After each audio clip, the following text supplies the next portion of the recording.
Oh, Wow. I love your outfit. Thank you guys so much. Rolling? Okay. Hi guys, I'm Mike Manal from the Nerds of Color, and it is an honor to talk to you guys. Thank you so much for doing this. Yeah, man. Love the hat tip. Yeah, Thank you very much. Fresh. I've been practicing in the car, so Nah, wait, you gotta show the shirt to the camera, bro. Stop playing. there we go. There we There go. we go. Is that it? Yeah, like this, right? right. That's what we do. Let me just start out by saying I had such a blast with this movie. It is wonderful.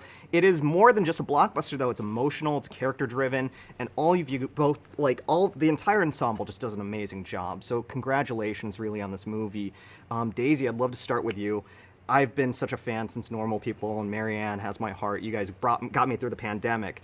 But what I love about this movie is we've seen Glenn do action in Top Gun. We've seen Anthony do action in Transformers. We have never seen you do action before. What does it feel like, and are you ready for the world to see Daisy Edgar-Jones, the next great action star? Oh, that's so lovely. Thank you. Oh, I mean, it's so much fun. I had such a blast, honestly, making this film. Like, I really have the bug for it now. Like, I'm really into stunts, and it was so cool to play in this playground. And I partly what I was interested in was our director Isaac. Similarly, like he's taken on some sort of bigger scale things since Minari, but really I know him as sort of a character-driven, detailed director, and so him taking on something of this scale with this sort of set piece energy and really intrigued me. So I think diving into this world with him as our leader was so great, because I knew that the characters would still be there even amongst this big scale fun, Absolutely. Kate Carter is such a badass. I can't wait for people to see her. She's like Rocky and Ripley meets, spliced together, just running into storms, and I love it. Anthony, if I can go to you next.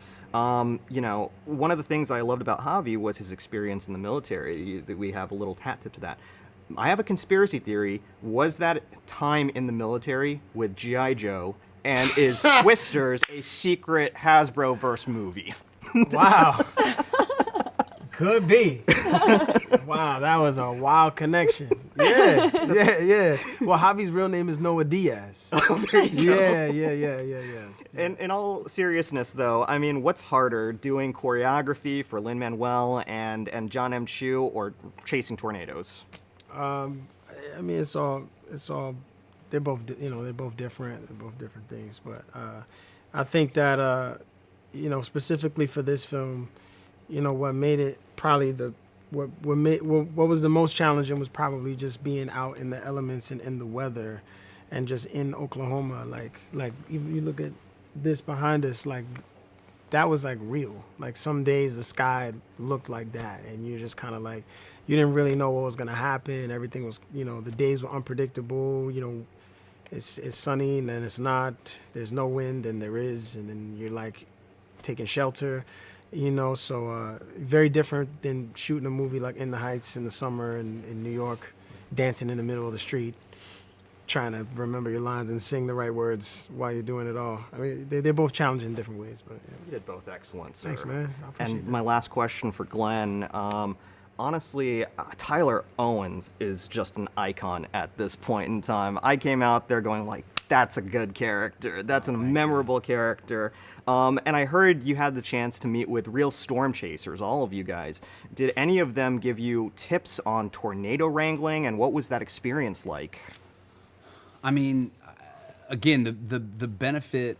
One of the coolest parts is when you get to make a movie like this is, especially when you're shooting it on location in Tornado Alley among the experts. It's like inevitably all of it rubs off on you. Inevitably it's like all that information and how people look at the sky. And I think the thing that immediately, when we were boots on the ground in Oklahoma, I think the thing that I took away immediately, and I ordered coffee from this woman. And she said, "Ooh, we got some weather coming in," and she started talking to me about what was happening, with the weather. And I was like, this woman, I don't understand any of the terminology that she was saying, but she talked like a meteorologist. And I started talking to all the different folks in Oklahoma, and they really have such a connection with the weather and the natural world. And like, I'd never been to a place like that. And I thought it was such a wonderfully specific thing. And I think all that magic of Oklahoma really was infused into this movie, and I think we were really lucky for it. So I think like inevitably all of that rubbed off on all of our characters in the best of ways, and I think that's why this movie just feels really authentic, is because it is. I 100% agree with you Yeah. guys.